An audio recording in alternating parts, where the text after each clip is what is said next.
Na stežaj. Sorina radijska klepetalnica. Radio Sora poslušate in zdaj je čas, da odpremo vrata radijske klepetalnice. V današnji radijski klepetalnici na stežaj pozdravljamo Boruta Pahorja, nekdanjega slovenskega in evropskega poslanca, predsednika parlamenta in vlade ter 4. predsednika Republike Slovenije, ki še vedno ostaja aktiven soustvarjalec političnega dogajanja v Evropski uniji in seveda tudi v svetu. Svoje poslanstvo po zaključenem predsedniškem mandatu udejanja v okviru Zavoda prijatelji Zahodnega Balkana, poznamo pa ga tudi kot ustvarjalca podkastov Navdiha, športnega navdušenca, dobrodelneža in seveda od lanskega leta tudi pisatelja, ki se podpisuje pod knjižni prvenec Zmaga je začetek. Več o sebi in svojem delu pa nam bo povedal kar sam. Gospod Borut Pahor, dobrodošli v studiu Radia Sora, kako ste? Hvala za vabilo. Veseli smo, da smo se ujeli, da ste nas obiskali tu v Škofji Loki, kamor sicer kar pogosto prihajate, ne? Vsaj enkrat na leto vas lahko vidimo teči po škofjeloških ulicah in se družiti z vašimi, lahko rečemo, tudi malimi prijatelji. Ja, to je postala že tradicija. Če le imam čas, se jim pridružim pri teku in tudi sicer dobro sodelujemo. Nedavno smo v Cerkljah zanje pripravili, oziroma so zanje podjetniki iz Cerkelj pripravili neko dobrodelno prireditev, na kateri sem sodeloval in smo zbirali denar za Zlato pentljico. Zlata pentljica, to je inštitut za otroke z rakom, ima po novem Katrin sklad. Katrin sklad so ustanovili potem, ko smo donirali kar res lepa sredstva, ki smo jih dobili zbrane od prodaje Katre. Ne samo tisto, kar sem jaz vložil v sklad, ampak tudi kar so bratje Fratar, ki so za mano potem še enkrat kupili Katro. Ta sklad, Katrin sklad, je zdaj postal zelo pomemben zato, ker otroke z rakom praktično mesečno jim daje štipendije. To je pa za otroke, ne samo tiste, ki so dijaki ali morda študenti, tudi tiste, ki so v osnovni šoli, pomeni neko žepnino, neke vrste zanje, vsaj tako mi pravijo, neko zagotovilo, da nekdo investira vanje, se pravi, da imajo prihodnost. Da sem kar tako dobesedno prenesel pač njihove občutke. Imajo nek občutek, da je prič nekaj njihovega, da ni treba starše skozi žicati, da imajo to redno vsak mesec, da lahko porabijo tisti denar za kar hočejo in se mi zdi tako zelo v redu, da smo to naredili. Sem zelo ponosen na to. Tudi sami otroci in mladostniki so ponosni na vas, z veseljem povedo, da ste njihov prijatelj in se vam z veseljem tudi pridružijo na različnih dogodkih, tudi na predstavitvi vaše knjige. Tisti čisto prvi so vam delali družbo pred letom dni. Kako pa zdaj gledate na tale svoj knjižni prvenec? Odlično je bil sprejet med ljudmi, z njim ste prepotovali celotno Slovenijo. Kaj vam pomeni to, da vas ljudje radi berejo? Jaz sem včeraj pozno zvečer prišel iz Kopra, ker sem imel tam predstavitev knjige. Sicer sem bil obveščen, da so to pripravili mladi ljudje, ki tudi sicer največ posegajo po knjigi, ampak nisem pričakoval, da se bo v Kopru, v Pretorski palači, zbrala polna dvorana ljudi, ki imajo tam med 16 in recimo 22 let. Zdaj, to je za vsakega pisca velik kompliment, velik privilegij, da ga pridejo poslušati recimo starejši otroci ali pa mladostniki, dijaki, ki bi lahko tisti dan zlasti v takem prazničnem decembru šli kam drugam, ne pa poslušati enega starega strica o nekaterih svojih izkušnjah. Ampak ne samo, da se mi je zdelo, da so prisluhnili v kratkem uvodu, skupaj z voditeljico, ampak potem je praktično zmanjkalo časa za številna vprašanja, ki so bila. In kakšenkrat človek več izve o nekom, kako postavi vprašanje, kakšen odgovor da na. In to so bila zelo kvalificirana vprašanja mladih ljudi, kar mi daje vedeti, da imamo opravka z generacijo, ki razmišlja, ki ima seveda neke svoje načine videnja sveta, kar je popolnoma normalno, ampak je zelo radovedna in jo do neke mere začenja tudi skrbeti za to prihodnost in čutijo neko odgovornost za njo. Tako da je bil včeraj tak zelo lep dogodek in ta knjiga mi je seveda zdaj, ko nimam recimo političnih obveznosti, se s politiko ne ukvarjam, mi omogoča, da ohranim stik z ljudmi. To je pa tudi edino, kar pogrešam potem, ko sem zaključil politično kariero. Mladi so tisti, ki jih zanima politika, ki želijo aktivno soustvarjati prihodnost države. Je to tudi nekaj, kar ste pravzaprav s knjigo, s svojimi razmišljanji želeli doseči? Pogosto, ko imam z njimi pogovore, vidim, da jih sicer ne nujno zanima čisto in najprej predvsem politika, čeprav tudi, Ampak, ker je knjiga napisana za politične in druge začetnike, recimo poslovneže, jih zanima preprosto nekaj mojih izkušenj z politiko, pa seveda tudi z mojim zasebnim življenjem. In rad pač izpovem kakšne moje izkušnje, ki jih nikoli ne podajam kot nauke, ampak kot neke moje izkušnje, o katerih ne razmislijo. Predvsem pa se mi zdi, da je treba mladim dati malček poguma. Sigurno se bodo, ko bodo uresničevali svoje sanje, znašli v težavah in to je čisto v redu. Kakšenkrat tudi morajo priti v težave, zlasti če grejo po svoji novi poti. Tako se mi zdi, da je fajn z njimi klepetati in mogoče malček res dati malček poguma, malček inspiracije. Ne nazadnje, ko sem jaz bil mlad, sem tudi rad prisluhnil ljudem, za katere se mi je zdelo, da mi lahko malček pomagajo razumeti, kako iti po kakšni poti, čeprav mora vsak od nas raziskovati sam. Seveda, je pa to tak, kako bi rekel, zame en tak privilegij, da lahko med službenimi obveznostmi pridem v Slovenijo in tudi preko predstavitev knjig ali dobrodelnih prireditev in tako naprej, kot sem rekel, ohranjam stik z ljudmi, ne samo z mladimi, ampak tudi sicer. Ker drugače so moje poti zaradi službe, v glavnem v tujini seveda, nekaj tega je tudi doma, ampak v glavnem si kruh služim v tujini in dostikrat potem pogrešam dom. Jutri recimo grem v Šanghaj in se bom vrnil čez 5 dni, sem nekaj dni doma, imamo neko konferenco zavoda, ki ste ga omenili, pa spet potem na Kitajsko. Slučajno se je pač tako zgodilo, da sem zdaj 2krat povabil na Kitajsko za govornika. Jaz sem namreč član tega londonskega kluba govornikov in ta londonski klub, ki je moj agent, me pač pošilja po celem svetu in za temi govori, predavanji, potem tudi pač zaslužim zase, za družino. Dela in izzivov vam ne zmanjka, ampak če še za trenutek ostaneva pri mladih, tudi sami ste na politični parket vstopili zelo, zelo mladi. Glede na vse opravljeno delo je politika vaše poslanstvo, ne le poklic, lahko rečeva. Kako pa jo vidite in doživljate vi, glede na to, da ste na lastni koži izkoristili vse njene pozitivne, pa tudi tiste bolj grenke plati? Če resno vzamete politiko, potem to ni poklic. Če jo vzamete kot poklic, recimo, da menite, da ste poslanec in da imate 4 leta službe in da je to vaša pisarna in da je to vaš poklic, potem boste verjetno to 4 leta tudi opravili, vendar ne boste izpolnili ne vaših pričakovanj, verjetno niti ne pričakovanj ljudi, ki so vas tja postavili. Če pa razumete to kot neko poslanstvo, se pravi, da se trudite narediti nekaj dobrega in trajnejšega za skupnost, potem pa je to, ne pretiravamo, poslanstvo, ki se mu je treba predati in to je lepo, čeprav tudi zelo zahtevno delo. Kakšenkrat je nehvaležno, to da kakšenkrat te nagradi stvarmi, ki so absolutno neprecenljive. Zanimiva misel, ki sem jo našla v knjigi, je, da je zmaga na volitvah pravzaprav kot neke vrste kredit, ki ga potem vračaš svojim volivcem. Kako pa je z obrestmi v tem primeru?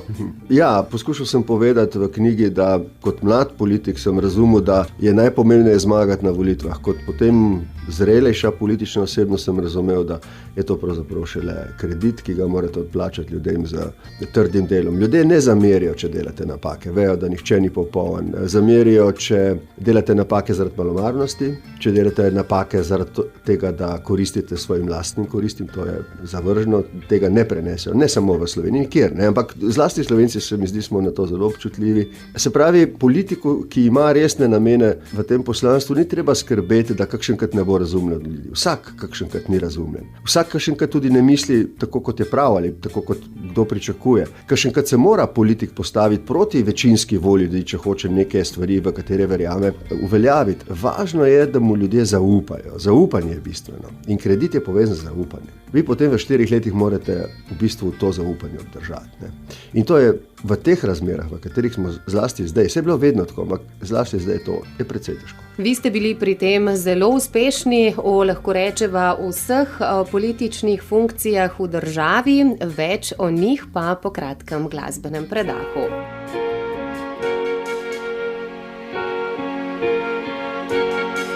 Med iskrenimi ljudmi se nikoli ne zgodi, da zmaga laž.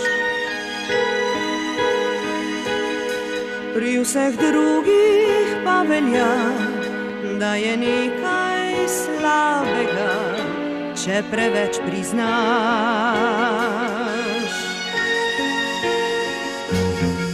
In odkar ta svet stoji, so na njem živeli ti in ti.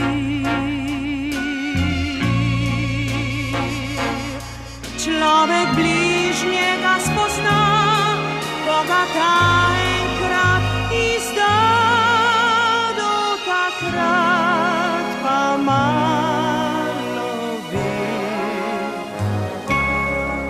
med iskrenimi ljudmi so preproste vse reči, kot jasen dan.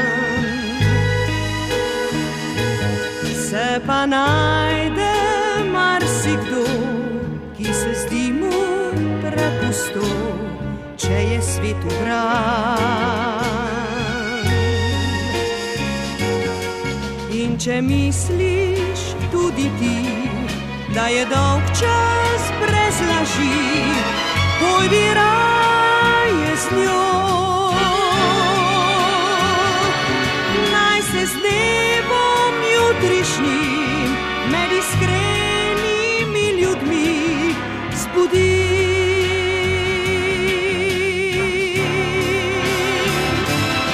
Med iskrenimi ljudmi so preproste vse reči, kot jasen dan. Se pa najde marsikdo, ki se zdi mu prepusto, če je svet ubran. In če misliš tudi ti, da je dolg čas brez laži, pojdi raje z njo. Naj se z dnevom jutrišnjim med iskrenimi ljudmi zbudi.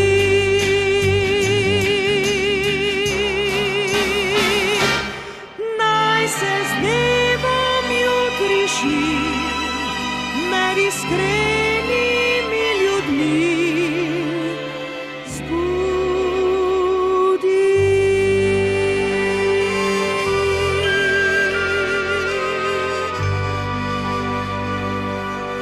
Na stežaj. Sorina radijska klepetalnica. Radio Sora. Moja prva postaja.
Sorina radijska klepetalnica. Na stežaj. Borut Pahor, nekdanji slovenski in evropski poslanec, predsednik parlamenta in vlade ter četrti predsednik Republike Slovenije, danes pa direktor in ustanovitelj Zavoda Prijatelji Zahodnega Balkana, ostaja z nami. Zdaj, sami ste opravljali res veliko pomembnih funkcij, tako doma, kot tudi izven meja Slovenije. Kako se spominjate svojega prvega poslanskega mandata, ko ste kot res mlad fant prišli iz domače Gorice v Ljubljano, v parlamentu, to veličastno stavbo? To so seveda zlasti zgodovinske perspektive, ne. To je bilo 35 let nazaj, to so bili čarobni časi, ne.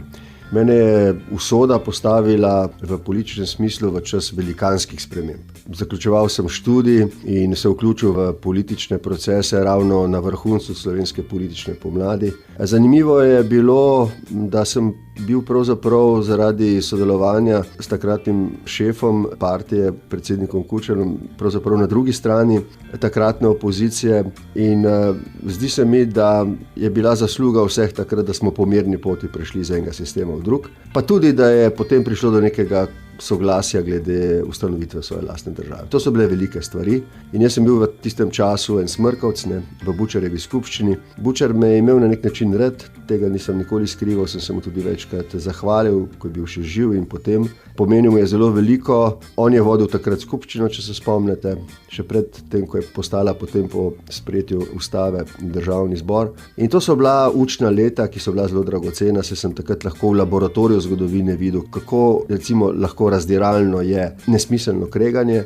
in kako recimo čudovit je lahko in smiselen dialog. In od takrat naprej so te izkušnje dale veliko zaleta za nove poti in smo jih tudi prehodili. Jaz sem bil predsednik parlamenta v času, ko smo vstopili v Evropsko unijo. Žal sem bil na nek način predsednik vlade ravno v času, ko je Slovenijo in svet zajela finančna kriza. To je bilo res težko. To je bilo tako surovo, neprizanesljivo obdobje. Po koncu tega mandata sem pristal v bolnici. Ampak potem sem nekako sklenil, da ne bom vrgel puške v koruzo in da bi vendarle se potegoval za položaj, ki sem ga vedno gledal, to položaj predsednika republike, ker se mi je zdelo, da imam neko filozofijo, pa neko videnje tega, kako bi lahko ta položaj res izkoristil v prid večine ljudi. Pred nami je 26. december, dan, ko smo bili Slovenci zares enotni. Kako pa se vi spominjate te slovenske enotnosti, tega prelomnega trenutka, ne, ko smo rekli tudi da svoji lastni državi? Ja, bili smo enotni 23. 26. smo razglasili rezultate. Jaz se, kot rečeno, spomnim zlasti leta 1990 kot verjetno najbolj usodnega političnega leta za Slovence v novejši zgodovini. Namreč aprila leta 1990 smo imeli prve demokratične volitve. Zmagal je Demos, jaz kot rečeno sem pristal v opoziciji in v 3/4 leta smo bili Slovenci se sposobni poenotiti glede tega, kako gremo naprej, ob tem, ko je razpadala Jugoslavija in po padcu Berlinskega zidu se je spremenila Evropa. In mislim, da nikoli prej, pa tudi se upam reči nikoli kasneje, kljub temu, da smo bili enotni potem tudi glede vstopa v EU in NATO, nikoli prej in nikoli kasneje slovenska politika ni pokazala toliko zrelosti kot takrat. Ker ljudje danes malček romantizirajo ta čas in pravijo, ko smo bili vsi enotni od začetka, to ni res. Aprila so imele politične sile zelo različne poglede, kaj za Slovenijo, kaj za Jugoslavijo, kako vse to urediti. Potem pa v 3/4 leta smo prišli do podpisa sporazuma o enotnem nastopu na plebiscitu, to je bilo 6. decembra, pa ste tik pred plebiscitom, ne. Potem je bila postavitev teritorialne obrambe, kot veste, v Kočevju, kjer se je pokazalo orožje in nekako je dozorelo med ljudmi spoznanje, da je čas za nek tvegan, ampak verjetno edini pravi korak in to je za ustanovitev lastne države. Kot rečeno, to je bil tvegan korak. Mi nismo takrat vedeli. Nismo mogli nikomu zagotoviti, da bo točno tako, kot smo želeli.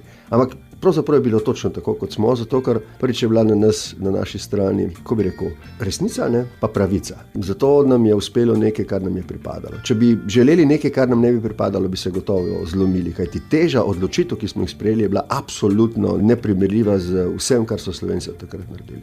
No, sami ste v svoj življenjepis vpisali 6 zmag na državnih volitvah, 1 na evropskih, bili ste predsednik parlamenta, vlade, predsednik države. Na tej poti ste izkusili marsikaj, verjetno so prišli tudi trenutki, ko ste se spraševali, kaj mi je tega treba. Kaj pa je bilo tisto, kar vas je vendarle vsa ta leta držalo v politiki, da ste se znali umakniti, da ste se znali pogajati, da ste našli energijo in moč pravzaprav za vse te prelomne trenutke in vse to delo? Glejte, v tako dolgi karieri gotovo pride trenutki, ko ste čisto na dnu, ko padete tako globoko v črno jamo, da ste tam kot slepec, ne, in vas potem pravzaprav tam malček pelje intuicija, malček pa ljudje, ki vas imajo radi, da vas držijo po koncu, da zmorete. Ne. Jaz se spomnim kot enega takih zelo surovih trenutkov, tam začetek poletja 2009, ko se je vse, kar je bilo slabega, združilo v eno vsoto vseh neviht. Ne. Imeli smo strahovite težave zaradi finančne in gospodarske krize. Podjetja so se zapirali, ljudje so ostali brez služb.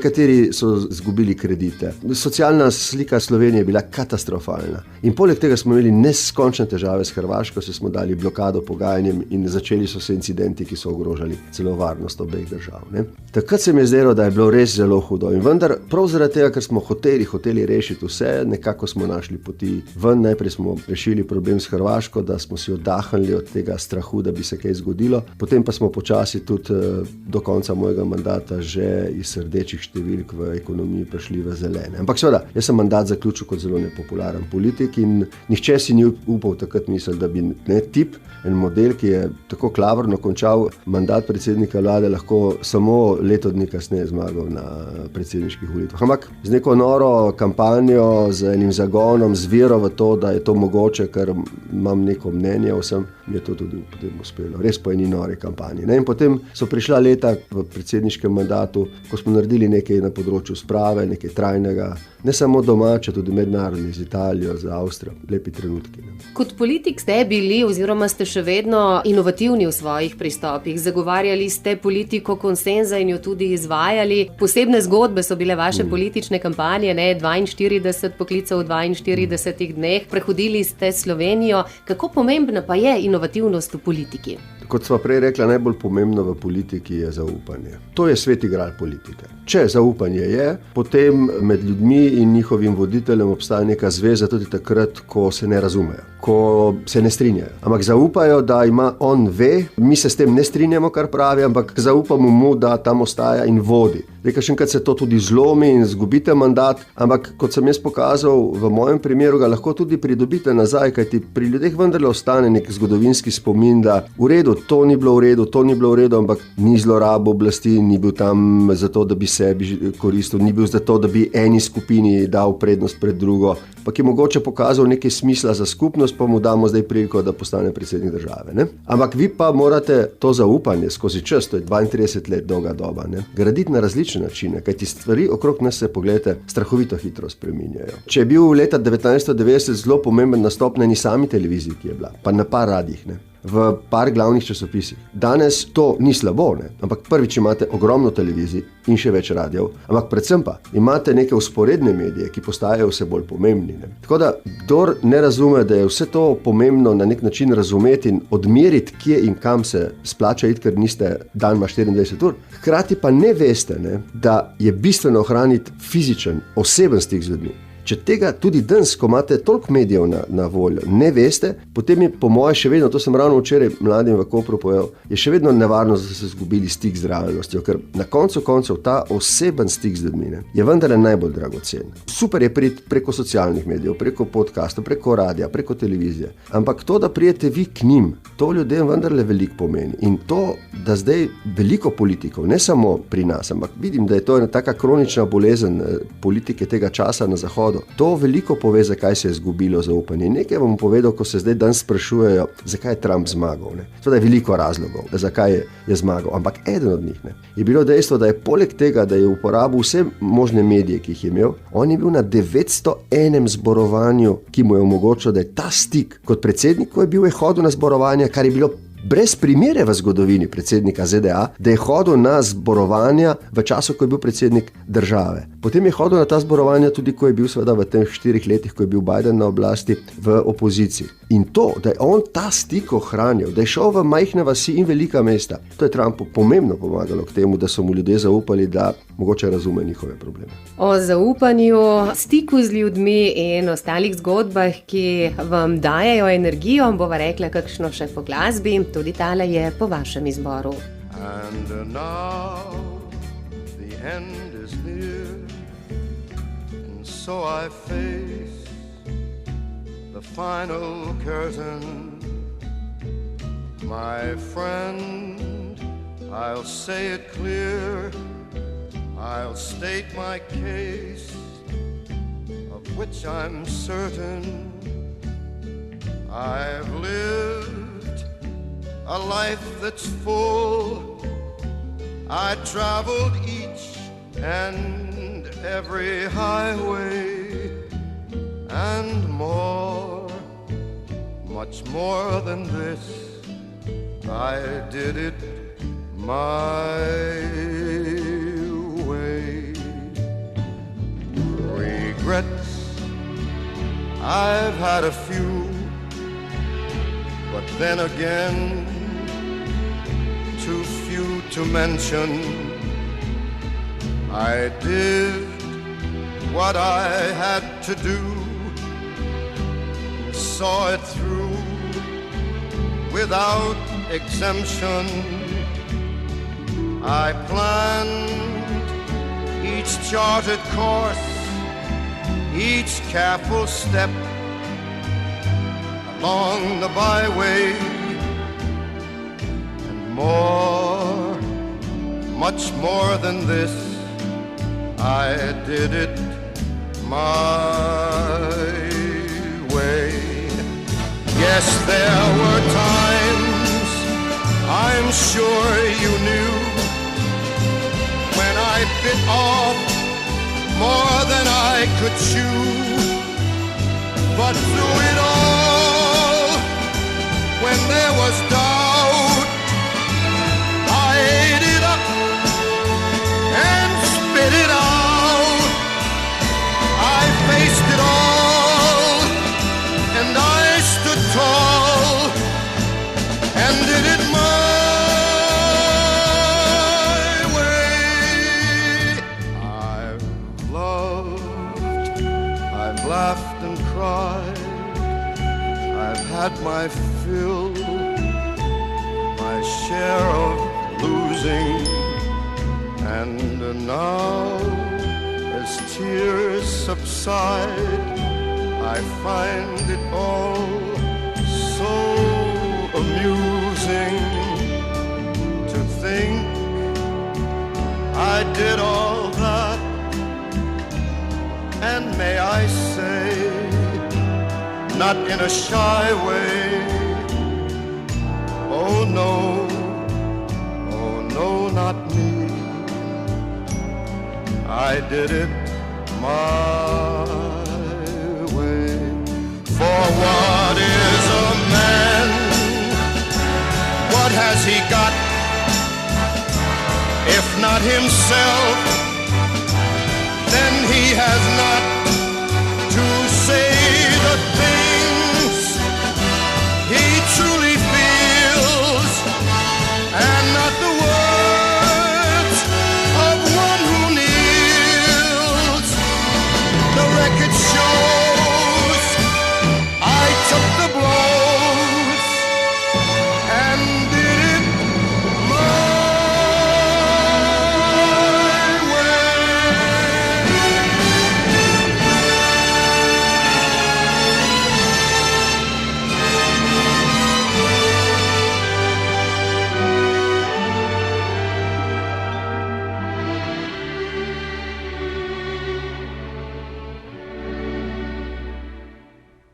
Yes, it was my way.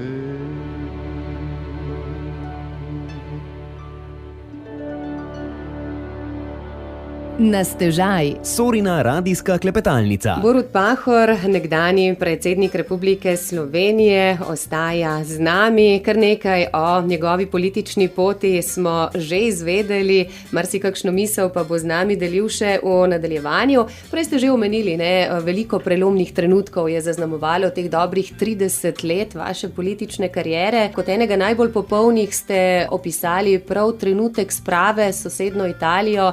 Zagotovo imamo vsi v glavi fotografijo vas in predsednika Mattarelle, ko se držite za roke. Koliko poguma je bilo pa potrebnega pravzaprav za ta korak? Verjetno je bilo kar nekaj skepse, tako na eni kot drugi strani. No, ta dogodek je bil res nekako vsota vseh mojih hrepenenj, da bi naredil nekaj trajnega, pomembnega za skupnost. To se je potem izkazalo celo za obe skupnosti, italijansko in slovensko. In seveda, kot gre za velike trenutke, nikoli tega ne naredite sami, ne? To, kar smo takrat storili 13. julija 2020, ko je bil vrnjen Narodni dom Slovencem v Italiji po 100 letih in ko so se poklonila pred obema spomenikoma, žrtvam fašizma na nek način in žrtvam revolucionarne oblasti po koncu druge svetovne vojne na jugoslovanski strani. To je bilo mogoče zato, ker sva si zelo zaupala, pa tudi zato, ker sva razumela okoliščine, ki so to omogočile in jih nisva hotela zamuditi. Poleg tega sva leta dolgo iskala podporo za to, kar sva naredila. In morate vedeti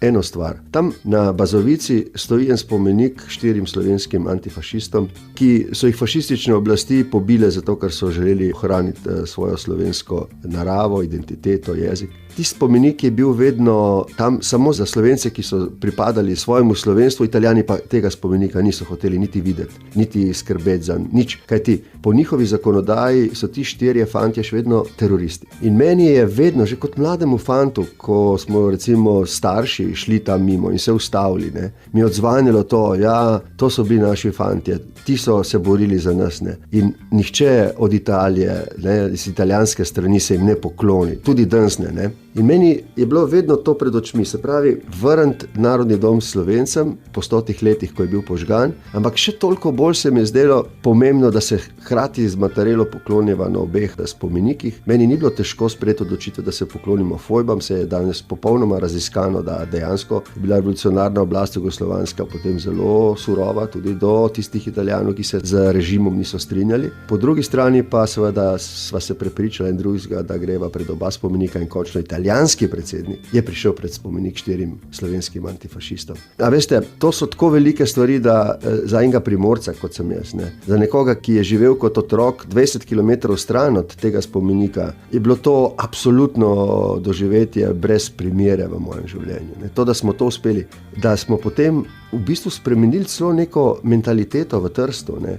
Danes ljudje na obeh straneh, Italijani in Slovenci, pravijo, da je to prineslo v Trst neko novo sožitje. Ne. In poslušajte, kaj je za politika bolj pomembno, kot da pusti neko trajnejšo sled v tem smislu. Da naredi nekaj dobrega, ne, nekaj lepega. Ali pa da sva imela za Van der Bellnom ob 100. obletnici koroškega plebiscita neko slovesnost, kjer smo prvič po 100 letih skupaj obeležili ta dogodek in se je Van der Bellen v slovenščini opravičil za zamude pri uveljavitvi 7. člena avstrijske državne pogodbe. To so taki res paradigmatski premiki in če vam to uspe v politiki, potem veste, da ste pustili nekaj za sabo, kar je trajno. In potem, ko se poslovite od funkcije, vam to ni težko. Lepo je bilo, nekaj smo ustvarili in zdaj se lahko posvetimo sebi in svojemu zasebnemu življenju. Ne. Sprava, sožitje, konsens je vaša zapuščina v politiki. Večkrat ste prav zaradi tega, ker ste se želeli pogovarjati, iskati kompromise, slišali, da nimate hrbtenice, da nimate svojega mnenja,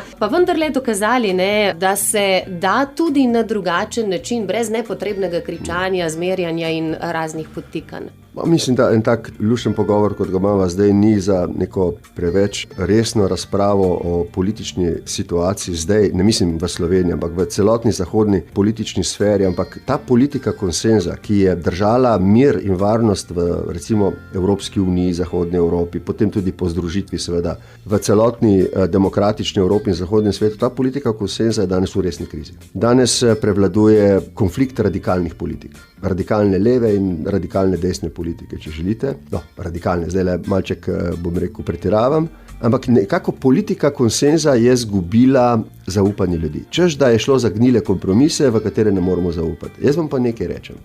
Pot iz situacije, v kateri smo se znašli, ki je polna celo varnostnih problemov, ne, v svetu, vodi samo skozi dialog in skozi smiselne kompromise. Vztrajanje pri radikalnih politikah ne bo pripeljalo nikamor, razen v skrajno napete in nevarne situacije. Tako da jaz čakam na voditelja tudi v Sloveniji, ki bo zbral toliko poguma, da se bo bil pripravljen vrniti k politiki konsenza, ki bo rekel, verjamem v to, da je mogoče imeti različna stališča, ampak je mogoče tudi nekako uskladiti v interes skupnosti. Jaz mislim, da večina Slovencev si bo vendarle želela imeti nekoga, ki bo poskušal po mirni poti in brez ostre retorike, brez žaljenja, brez strupa v jeziku in v ravnanjih nekako peljati naprej. Morda pa so tukaj tudi na potezi mladi, ne? Zanimanje je veliko, mladi postajajo aktivni državljani. Ja, nekaj dni nazaj sem predaval na FDV-ju in sem gledal te mlade ljudi in sem slišal njihova vprašanja. Sem potem tudi kasneje zapisal na enem od socialnih omrežij, da nekako jim zaupam. Mislim, da ne gre podcenjevati njihovega znanja, gotovo ne, ga imajo zelo veliko, tudi ne njihove zrelosti. Glejte, čas jih bo prisilil v to, da si bodo izborili prihodnost. Kajti zdaj to, kar se dogaja okrog nas, je zaskrbljujoče. To so zdaj razmere, če smem povedati, približno take, kot so bile pri padcu Berlinskega zidu, ko se je cela Evropa tresla, razpadla Sovjetska zveza, razpadla je Jugoslavija, razpadla Varšavska zveza. Prišlo do demokratičnih procesov, ustanovitve novih držav, ampak je šlo po mirni poti vse. Zdaj pa ne gre po mirni poti. Zdaj so konflikti. Imamo vojno v Ukrajini, imamo vojno na Bližnjem vzhodu, imamo 53 vojaških konfliktov v svetu ta hip. Tako da ta politika konsenza je zdaj v krizi, tako na lokalni, nacionalni kot na mednarodni ravni. In mislim, da mladi razumejo, da je potrebno najti izhod iz te situacije. Ne v tem, da se še bolj radikalizira skrajnosti, ampak v tem, da se poišče nemirne poti in da se pogovori in najde rešitve. Več o njih morda ob kakšni drugi priložnosti, o nadaljevanju pa rečeva še kakšno o stvareh, ki vam polnijo baterije in po katerih vas poznamo tako doma kot tudi po svetu. V beli vili stanovala si, ki baha se v naši ulici, ko bila si pegasto dekle. V isto šolo sva zahajala, ob sobotah šla na isti ples, ko bila si pegasto dekle.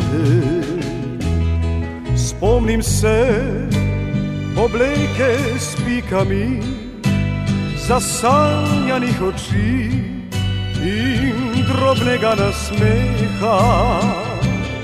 Spomnim se na tvojo zbirko slik, metulje v škatlicah, ki sem lovil jih zate. Sanjal sem, da moja boš nekoč, ti pa nisi vedela za to, ko bila si pegasto dekle. Leta so minila od tedaj, mestu srečava se malo kdaj. Nimaš pek, ker s pudrom si jih skrila. Ti sedaj, gospa si ta in ta, jaz ostal sem isti plahnik, če nisi več to pegasto dekle. Spomni se na fanta dolgih las, ki pesnik je postal, da ti ga boš ljubila. Spomni se na pisma šopke rož, ukradene morda sosedovega vrta. Nisem kriv, da tiho ljubim te, nisi kriva, da ne ljubiš me, zame si še pegasto dekle. Na, na, na, na, na, na, na, na, na, na, to pegasto dekle. Na, na, na, na, na, na, na, na, na, to pegasto dekle. Nisi več to pegasto dekle.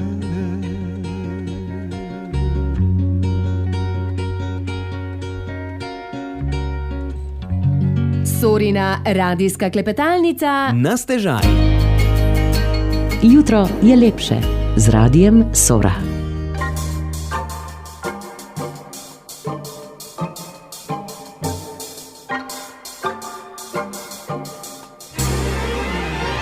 Ko boš prišla na Bled, boš moja punčka spet, za naju vas bo svet, ko češnju cvet. Na klopco greš sedet, za mano zvezdo štet in srčece si gred, ko boš prišla na Bled.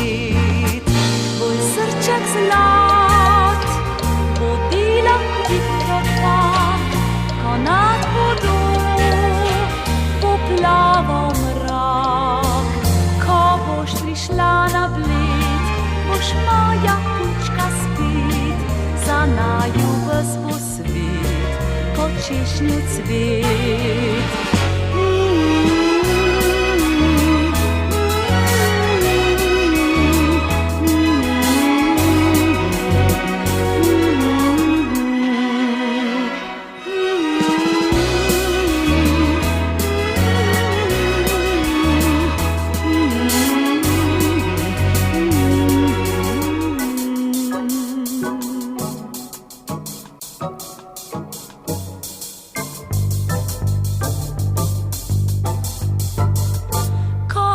Prišla na Bled, boš moja punčka spet, za naju ves bo svet, kot češnjev cvet. Na klopco greš sedet in z mano zvezde štet, in srčece si gret, ko boš prišla na Bled. Tvoj srček zlat bo delal tiketak, ko nad vodo bo plaval mrak. Ko boš prišla na Bled, boš moja punčka spet, za naju ves bo svet, kot češnjev cvet.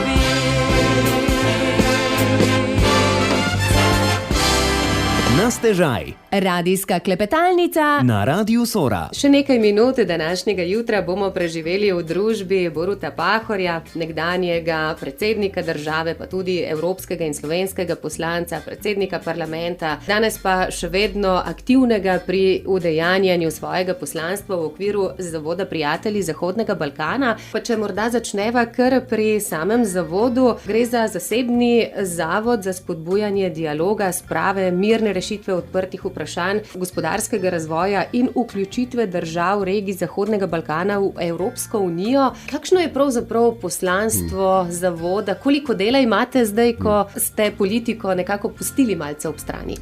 Zdaj, ravno kar smo imeli konferenco o pomenu širitve NATO na Zahodni Balkan za mir in stabilnost Zahodnega Balkana. Zdaj nimava časa za politične razprave. Moje mnenje je naslednje. Če bo prišlo v relativno razumno kratkem času do rešitve vprašanja v Ukrajini, na Bližnjem vzhodu, se pa mogoče zaradi tega tenzije ne bodo med velikimi silami pomirile, je zelo nevarno, da bi s podcenitvijo problemov na Zahodnem Balkanu prišlo do neke varnostne krize na Zahodnem Balkanu. Zato mu je treba posvečati pozornost. In to je naloga zavoda. In temu se bomo posvečali tudi naprej.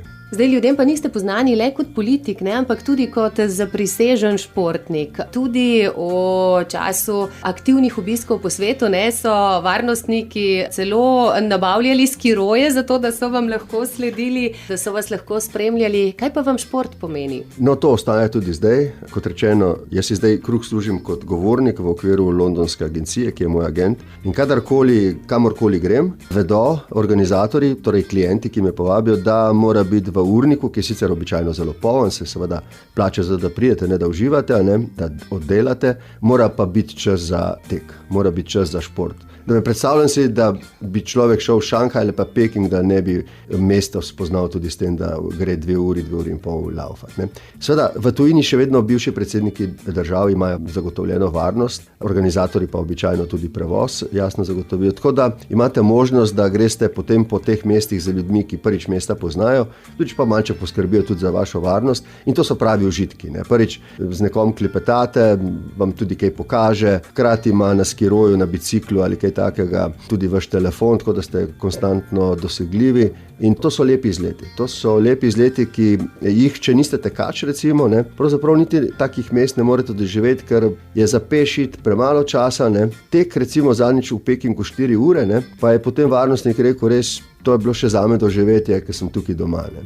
Se mi zdi, da brez tega nekako ne bi šlo. To mi daje neko energijo, tako občutek sreče mi da. Ne. Prideš v hotel, se služiš, potem grem lahko delati, kolikor želi od mene, samo jaz sem opravil svoje, doživetje je v glavi, v spominu in gremo naprej. Je bilo pa kar nekaj zanimivih zgodb povezanih s tem, ne? Vaši politični kolegi so rekli, dobro, bo šel pa vtekel 2 kroga, vi pa potem 2 uri. Tukaj so bili štosi vrhunski, ne. Jaz se spomnim, ko smo končno uredili odnose s Hrvaško, me je Jadranka Kosor povabila na Dubrovški forum, to je bilo julija 2010. In jaz seveda sem imel navado laufati in moji fantje so vedeli, da meni ni težko, ker imam rad vročino, laufati tudi pri visokih vročinah in to takrat, ko je čas. In takrat smo namesto kosila šli laufati, to je bilo ob 1 popoldan, julija, bilo je 34 stopinj. In jaz sem rekel mojim fantom, povejte Hrvaškim, da ni treba, da grejo z nami, ker mi se poznamo, vemo, kako je. Ne, Hrvaški, ne, predsedniče, mi trebamo biti, ne.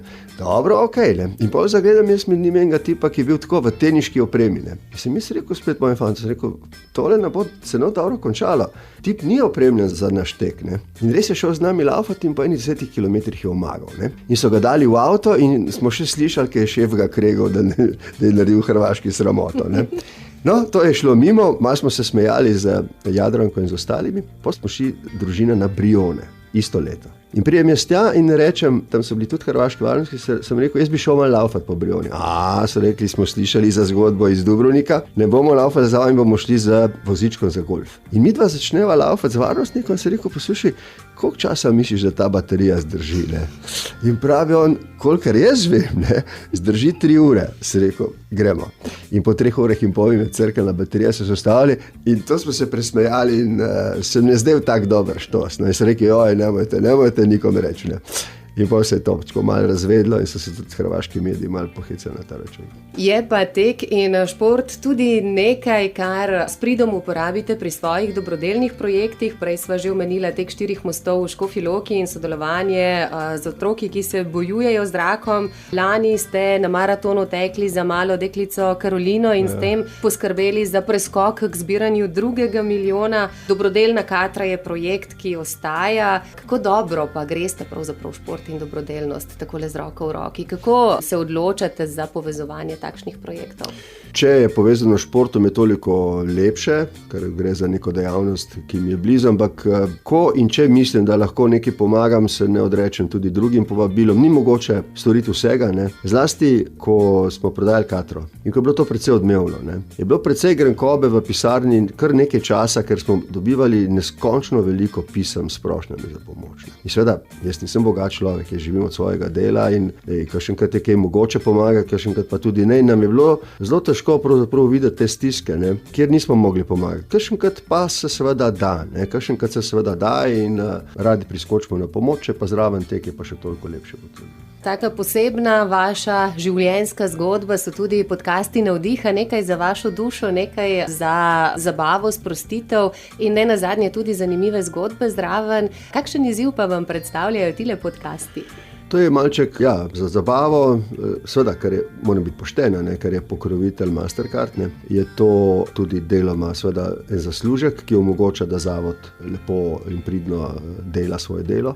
Hkrati pa so mi vedno klepeti, ne, predstavljali tako možnost za potešitev radovednosti, ne. Tako znane ali pa tudi neznane osebnosti, ki imajo kaj povedati, ne, so mi vedno bile vir nekega navdiha, ne. Zlasti, če so dale neko izkušnjo skozi, ki je mogoče pomembna tudi za druge. In klepetati o tem, jih nekako izbezati, da povejo res iskreno, kako so vse skupaj doživljale, to se mi je zdelo vedno en privilegij in to, da imam zdaj ta privilegij, da radi ljudje, tudi znane osebnosti pridejo na pogovor k meni, je lepo, ne, je zelo lepo. Je to ena taka priložnost za širjenje obzorja, ki ga vi radi opazujete tudi z jadrnice. Kako pa kaže vaši barki in tisti plovbi po Jadranu, ki si jo obetate? Najprej bo treba za to zaslužiti, ne? Zato se trudimo, smo pridni, smo ustanovili sklad za izpolnitev sanj, ne? Se pravi, vse, kar zaslužim in ni potrebno, da investiram sem ali tja, gre v ta sklad za nakup barke. Seveda, hkrati gledamo, kje in kakšne so možnosti. Zdaj vidim, da je recimo teh bark starih približno 30-35 let, ki so potrebne potem obnove, velikih približno 10-12 metrov, da je veliko na trgu in da čez 2 leti, ko bom približno, upam, zbral dovolj za njihov nakup. A veste, to ni drag nakup. Problem z barko ni, da stane veliko, zlasti če je druge roke in stara. Problem je potem njeno vzdrževanje. Ampak če ste v penziji, imate čas, si lahko privoščite se z njo ukvarjate, ker to mora biti ljubezen. In še vedno je ta želja, da bi enkrat mi to uspelo in da bi potem mogoče šel za nekaj časa, tako ne celo leto, ampak tako, da bi res si vzel čas in mogoče tudi na barki napisal novo knjigo ali kaj takega. Tako, se mi zdi, da bi bilo lepo. Letos sva s sinom, sva rentala barko in sva šla in skupaj in je bilo to res očetovsko, sinovsko potovanje in nam je bilo čudovito. To je privilegij za očeta, da ima 16-letnega sina s sabo na barki in da sta sama in da si lahko vse povesta. Verjamem, da bo takšnih trenutkov v nadaljevanju še veliko. Tudi midva bi jih lahko z našimi poslušalci delila še kar nekaj, pa ura pravi, da bova za danes postavila piko in morda izkoristila še kakšno drugo priložnost za klepet pred našim mikrofonom. Morda pa, če ne prej, ob novi knjigi, današnjega pa zaključila z eno mislijo, kaj je tisto, kar pravzaprav bi želeli položiti na srce vsem nam v letošnjem prazničnem decembru, morda v novem letu? Mislim, da imamo vsi neke sanje, vsak svoje. In moja izkušnja v življenju, zlasti v politiki, pa tudi v zasebnem življenju je bila, da dostikrat do teh sanj vodijo drugačne poti od uhojenih in je treba iti po tej poti in da na tej poti potem so ovire, kakšenkrat se zdijo tudi nepremostljive in da je treba na poti, ki je drugačna in smo jo pogumno izbrali, se pravi pogum, da je treba vztrajati. Pogum in vztrajnost sta dostikrat dovolj močna razloga, da svoje sanje tudi doživimo. Gospod Borut Pahor, hvala lepa za današnji klepet. Uspešno na poti do uresničitve vaših sanj in kot rečeno, verjamem, da še kdaj nasvidenje tudi pred našim mikrofonom. Hvala lepa za vabilo.